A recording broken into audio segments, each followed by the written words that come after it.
que siente y necesita la gente, y estamos dispuestos a responder cuando sea necesario y dar las explicaciones que sean oportunas.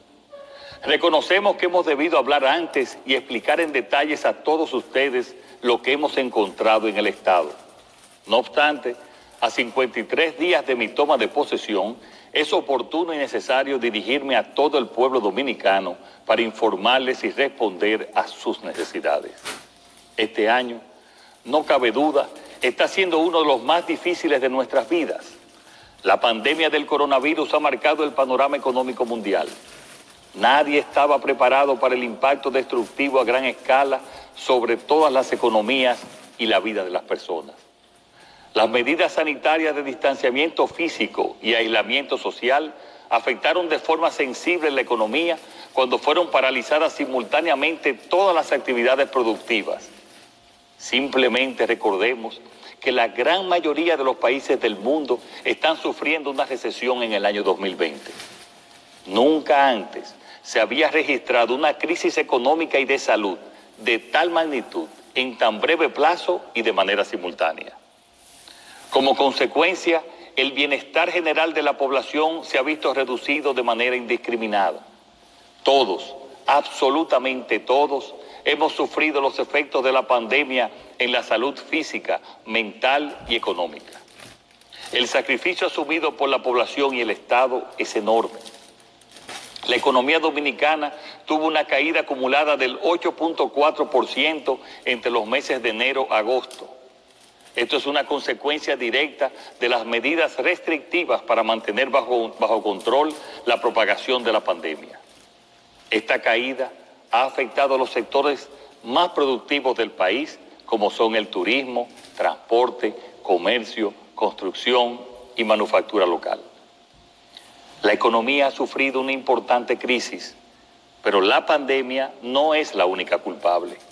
El país no olvida que durante muchos años el gobierno fue un instrumento de una corporación partidaria dedicada a convertir el patrimonio público en patrimonio privado. Entre patria y patrimonio, eligieron patrimonio. La máxima dirección del PLD instauró un régimen político dedicado a la corrupción y a la impunidad. Esta es la fecha en la que aún no completamos la real magnitud del daño causado, porque cada día encontramos cosas nuevas. Esta idea es compartida por la mayoría del pueblo dominicano y por gobiernos extranjeros. En el mes de marzo del 2019, el Departamento de Estado de los Estados Unidos dio a conocer en su informe sobre los derechos humanos la alta complicidad que tenía el gobierno de entonces con la corrupción y la impunidad. Nos podrán decir que la corrupción es difícil de erradicar porque depende de acciones individuales. Sin embargo, la impunidad es una acción política deliberada que se convirtió en un instrumento de gobernanza para garantizar seguir en el poder. Eso lo estamos cambiando. La Cámara de Cuentas, responsable de auditar, nunca ha auditado a fondo ni en serio a ninguna entidad pública. Le hemos solicitado que lo hiciera ahora, pero en ningún caso ha acudido. Esta Cámara de Cuentas responde a los intereses del PLD. Esta Cámara de Cuentas es parte de su blindaje y sus miembros ya deberían haber renunciado. Esa es la razón que nos llevó a ordenar a la Contraloría General de la República realizar auditorías en todas las instituciones públicas. Este organismo, que tenía años sin realizar auditorías, ya envió auditores a las principales instituciones del Estado. Esta estructura de impunidad establecida por el PLD la estamos desmantelando e inmediatamente tengamos los resultados de las auditorías, actuaremos.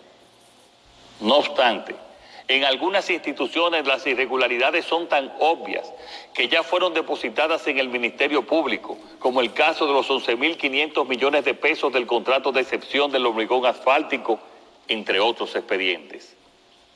No podemos olvidar tampoco que la Unidad de Operaciones Estructuradas de Odebrecht, el Departamento de Sobornos, funcionaba desde la República Dominicana. Hoy sabemos que desde ese departamento se realizaron 62 pagos por $39 millones en sobornos realizados a la planta termoeléctrica Punta Catalina. Esos pagos, y proyectos de obras públicas no fueron incluidos en ninguna investigación o causa judicial hasta la fecha. El nuevo Ministerio Público ha informado que está investigando este caso. Como ven, fuimos azotados por la pandemia de la corrupción y la impunidad mucho antes de la propagación del coronavirus. La alta dirección del Partido de la Liberación Dominicana y funcionarios de la pasada administración responsables del mayor régimen de impunidad y corrupción no tienen autoridad moral para criticarnos. El pueblo, ni tampoco nosotros hemos olvidado.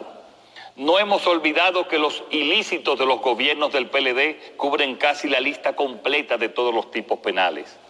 Este comportamiento ilegal involucraba de arriba hasta abajo a muchos en el gobierno y en el partido. Lo mejor que pueden hacer es guardar silencio mientras el pueblo habla, porque la diferencia es que este gobierno es honrado, ético, transparente y sobre todo escucha. Honrado, ético, transparente y sobre todo escucha. Este presidente escucha, porque nosotros como humanos podemos cometer errores, pero siempre rectificaremos. Lo que aseguro es que no voy a tolerar ningún acto de corrupción en mi gobierno. Por escuchar a la ciudadanía y por interés de la nación, fue que nombramos un Ministerio Público independiente que tiene total libertad para investigar y someter a la justicia cualquier expediente que involucre casos de corrupción perpetrados contra el patrimonio público.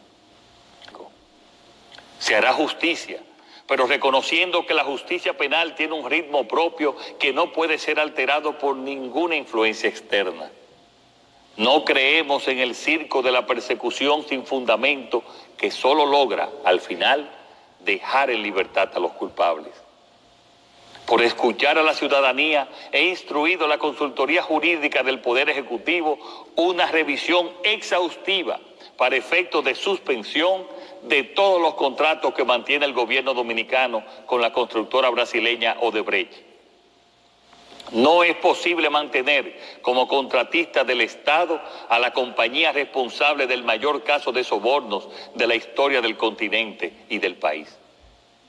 Por escuchar a la ciudadanía, estoy instruyendo también a la Consultoría Jurídica a contratar de manera inmediata abogados idóneos para que representen los intereses del Estado en las acciones tendentes a recuperar el patrimonio sustraído y exigir las indemnizaciones por los daños causados. Así haremos justicia.